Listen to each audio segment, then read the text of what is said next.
कि एक बार ब्रह्मा जी ने राजा दक्ष को प्रजापति घोषित कर दिया। प्रजापति घोषित किया तो सम्मान समारोह रखा गया। सम्मान समारोह में सब देवता पधारे, भोले बाबा भी, विष्णु भगवान भी, ब्रह्मा जी भी, सब जने आए, आकर बैठ गए। तो नेताओं की तो हमेशा आदत होती है कि थोड़ा देरी से आते, तो दक्ष प्रजापति भी थोड़ा देरी से आए ताकि लोग इंतजार करें। जब दक्ष प्रजापति देरी से आए तो सबने उठकर सम्मान किया, आहा पधारिए पधारिए पधारिए। लेकिन तीन लोग खड़े नहीं हुए, भोले बाबा, ब्रह्मा जी और भगवान विष्णु। अब ब्रह्मा जी तो हो गए पिताजी, विष्णु भगवान हो गए परदादा। भोले बाबा ने सोचा हम में और भगवान विष्णु ब्रह्मा में क्या अंतर है, सो भोले बाबा भी नहीं भय। तो राजा दक्ष ने गौर से देखा कि सब तो सम्मान कर रहे हैं, पर ये तीनों बैठे हैं, पर एक तो पिताजी हैं, दूसरे परदादा, ये तीसरे भाई साहब क्यों नहीं उठे, ये तो हमारे दामाद हैं। और जैसे ही दक्ष प्रजापति बैठा और बैठते ही सुनो सुनो सुनो, देवता चौंक गए कि मुख्य अतिथि का भाषण तो सबसे बाद में होता है, ये श्रीमान जी तो पहले ही दे रहे, लगता है कोई बड़ी बात, ऊंची बात है। हाँ भाई गौर करो, हाँ सुनाइए महाराज। अरे देवताओं, सभ्य समाज में एक भी असभ्य व्यक्ति आ जाए तो सभा का स्वरूप बिगड़ जाता है। तो सब एक दूसरी तरफ देखने लगे, भैया यहाँ असभ्य कौन है। राजा दक्ष बोले तुम्हें दिखाई नहीं पड़ रहा ये नंगा शिव, न बैठने का ज्ञान न उठने का ज्ञान, हमेशा भूत प्रीतों के संग रहता है, भूतों जैसी आदत। तो किसी ने कहा सरकार तुमको इतने अवगुण दिखाई दे रहे तो अपनी बेटी का विवाह क्यों किया। राजा दक्ष ने कहा वाह, हम और अपनी बेटी का विवाह, ये नंगे के साथ। अरे वो तो पिताजी की आज्ञा थी, वरना कहाँ हमारी सुकुमारी कन्या इतनी सुंदर, और कहाँ ये मरकट लोचन वाला शिव। मरकट लोचन का अर्थ होता है बंदर सी आंख वाला। अब थोड़ा नंदी तो फनफनाए, तो भोले बाबा अगर आपकी आज्ञा हो तो हम जरा इनको डेकाडोन का लगाएं। भोले बाबा ने कहा नहीं नहीं नहीं, शांति के साथ बैठो, ये ससुराल की गालियां हैं, किसी को विवाह में मिलती, हमें शादी के बाद मिल रही है, प्रेम पूर्वक पाओ। अब बेचारा नंदी भी क्या करे, चुप बैठ गया। तो राजा दक्ष तो नाराज है, अब भोले बाबा तो एकदम मुस्कुरा रहे हैं, सदा आनंद में रहते भोले बाबा। सोई राजा दक्ष का दिमाग और ठनक गया और चिल्ला करके बोला सुनो, आज के बाद किसी भी यज्ञ में भगवान शंकर का कोई भाग नहीं होगा, जाओ हमारा श्राप। अब तो नंदी महाराज से नहीं रहा गया, नंदी महाराज का दिमाग खराब हो गया, बहुत बक बक बक बक बक सुन ली और खड़े भय तमक करके नंदी, क्यों भगवान शिव की, विष्णु की, माता पिता और गुरु की निंदा नहीं सुननी चाहिए, वरना गो हत्या बराबर पाप लगता, न कहनी चाहिए न सुननी चाहिए। तो नंदी ने खड़े होकर के श्राप दे दिया, ए दक्ष, जब से आया बक बक बक बक बक किए जा रहा, जा हमारा श्राप है तेरा मुंह बकरे का लग जाए। भृगु मुनि जी वहीं पर खड़े थे, अपनी डांडी पर हाथ फेरते हुए भृगु जी बोले ए नंदी, तुझे क्या लेना देना, ये ससुर दामाद का मामला, तू क्यों बीच में बोला, जा हम भी श्राप देते हैं, शंकर जी के जितने गढ़ हैं सब पाखंडी हो जाएं। नंदी ने कहा वाह, हमें पाखंडी का। सोई नंदी तमक करके उठे, ए बाबा ज्यादा पटर पटर पटर पटर बोल रहा है, जा हम भी श्राप देते हैं, तेरे जैसे जितने ब्राह्मण हैं सब मांगने वाले मंगना चटकार ब्राह्मण बन जाए। जा, हम ब्राह्मणों को तो तब से ही मांगने का श्राप लगा है। अब तो भोले बाबा ने मन में विचार किया कि हम आए थे सम्मान समारोह में, ये तो श्राप समारोह चल रहा है, बड़ा विचित्र छिड़ गया। भोले बाबा ने सोचा यहाँ से भाग लेने में ही सार है, सोई नंदी का हाथ पकड़ा, ये चलो। अरे नंदी बोले थोड़ा और मजा ले लो। अरे भोले बाबा बोले कहाँ मजा ले लो, तुम श्राप में कहीं हमको भस्म और मत करवा दो, चलो यहाँ से। और भोले बाबा चले, माँ सती को नहीं बताया, और राजा दक्ष का दिमाग ठनक गया, एक तो क्रोध में, दूसरा मुस्कुराए, अब भोले बाबा तीसरा चले भी गए, रहते तो थोड़ा ताव और दिखाते।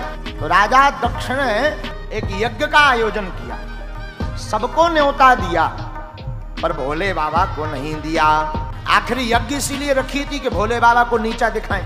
देवता भी बड़े चतुर होते हैं, कई बार पड़ोसी भी जले पर नमक छिड़कने का काम बहुत अच्छा करते हैं। तो जब यज्ञ के लिए सब देवता जाने लगे तो सब पुष्पक विमान कैलाश पर्वत के ऊपर से लिए जा रहे ताकि भोले बाबा का ध्यान जावे। विमान लेकर जाने लगे तो एक विमान में गंधर्वियां गाती हुई जा रही थी। माँ सती ने गौर से देखा तो माँ सती ने आवाज लगाई, अरे ओ गंधर्वियों कहाँ जा रही, ओ हो, अरे सती तू अभी तक घर पे बैठी है।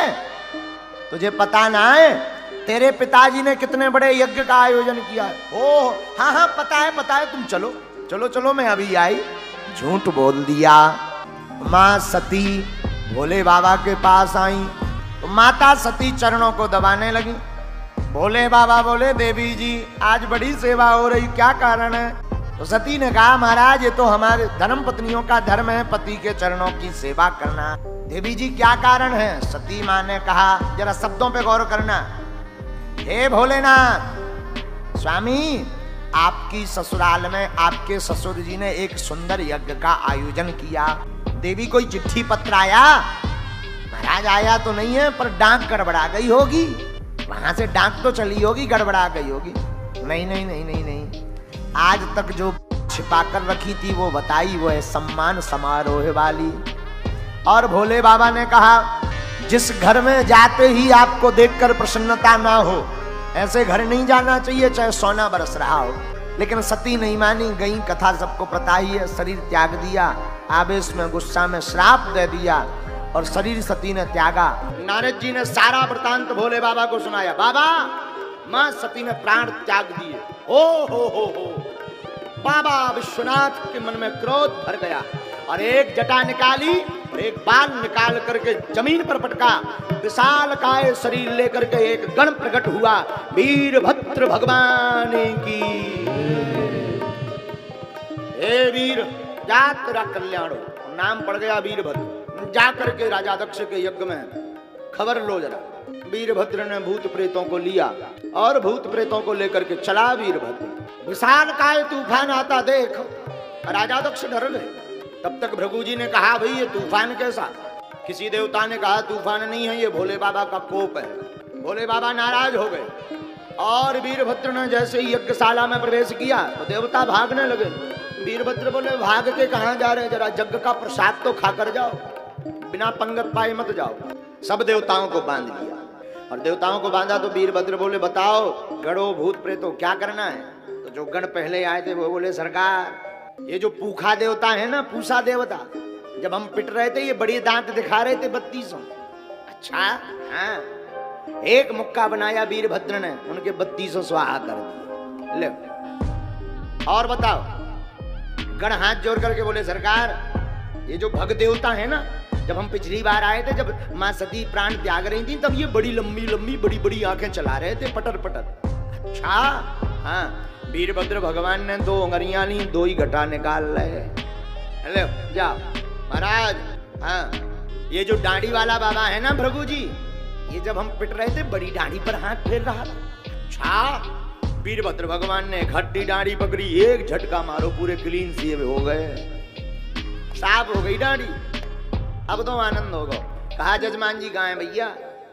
यजमान जी को यत्र तत्र देखा, जजमान जी कोने में लोग, यजमान जी तो दक्ष। वीरभद्र भगवान ने पकड़ा, सिर को पकड़ा, एक झटका मारा और सिर को काट दिया, हवन कुंड में कर दिया स्वाहा। भूत प्रेतों ने यज्ञ विध्वंस कर दी, बल्लियां उखाड़ दी, हवन कुंड में लकड़ियां भर दी। 2-3 भूत प्रेत रायते के कुंड में ऐसे डूब गए, नाक पकड़ के हर हर महादेव, एक बाल्टी और भूत प्रेत रायते के कुंड में उतराने लगे। यज्ञ विध्वंस हो गए। देवता सब रोने लगे। रोते रोते देवता जिसकी आंखें चली गई, दांत चले गए, दाढ़ी चली गई, ब्रह्मा जी के पास पहुंचे। बाबा बड़ी दुर्दशा हुई। ब्रह्मा जी बोले, जब हमने रोकी थी तुम क्यों आए? क्यों गए? हम तो नहीं गए, तुम लोग क्यों गए? देवता बोले, सरकार गलती तो हो गई, अब क्या करें? शंकर जी के कोप से बचाओ। भैया चिंता मत करो, भोले बाबा बड़े प्यारे हैं, छड़े रुष्टा छड़े तुष्टा। भोले बाबा थोड़े में प्रसन्न हो जाते, थोड़े में रुष्ट हो जाते। चलो, सब देवता भगवान भूत बाबन भोले बाबा के पास आए, दिव्य स्तुति करने लगे। बाबा मुस्कुराए, कहो ब्रह्मा जी ये देवता क्यों ले आए? ब्रह्मा जी बोले, सरकार आपके गणन ने इनकी दुर्दशा कर दी, हाथ फिरवा भी ले आए कि कछू तो कह दो। शंकर जी बोले, जब उपद्रव ऐसा करेंगे तो दंड पाएंगे ही पाएंगे। अरे सरकार बाबा तो विश्वनाथ कृपा करो, बताओ क्या कृपा करनी? पहले देवता आए, भृगु जी बोले, महाराज हमारी तो पूरी दाढ़ी चली गई, लंबी लंबी दाढ़ी रहती थी, आदत थी हमारी, बात करते थे तो हाथ फेरते थे।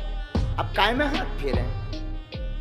देखो बाबा, पूरी दाढ़ी तो नहीं आएगी पर आगे आगे की आ जाएगी, काम चल जाएगा। अरे बोले मरते क्या नहीं करते, भागे भूत की लंगोटी सही, ले आओ महाराजा। बाबा ने कहा तथास्तु। तो ये आगे की थोड़ी थोड़ी सी दाढ़ी शुरू हो गई, तब से जब फ्रेंच कटिंग शुरू हो गई। पूछा देवता आए, बोले महाराज हमारे तो 3200 चलेगा, एक भी दांत, कम से कम दाढ़ी छोड़ दे। चबाऊ तो राते लड़ुआ लोचई, अभी लोचई नहीं खा पाने। शंकर जी बोले लोचई बंद करो, कुछ नहीं खाना पीना है, एक काम करो आज से तुम सत्तू खोल के पिया करो। हाँ, सत्तू खोल लिया करो, पी लिया जाओ, तथास्तु। जय हो बाबा, कम से कम प्रसन्न तो कर। दूसरा देवता है भग देवता, महाराज हमारी तो दोनों आंखें ही चली। शंकर जी बोले देखो भाई, आंखों का स्टॉक तो खत्म हो गया, आंखें तो मिलेंगी नहीं। एक काम करो, तुम अपने मित्र की आंखों से देख पाओगे, जाओ हमारा आशीर्वाद है।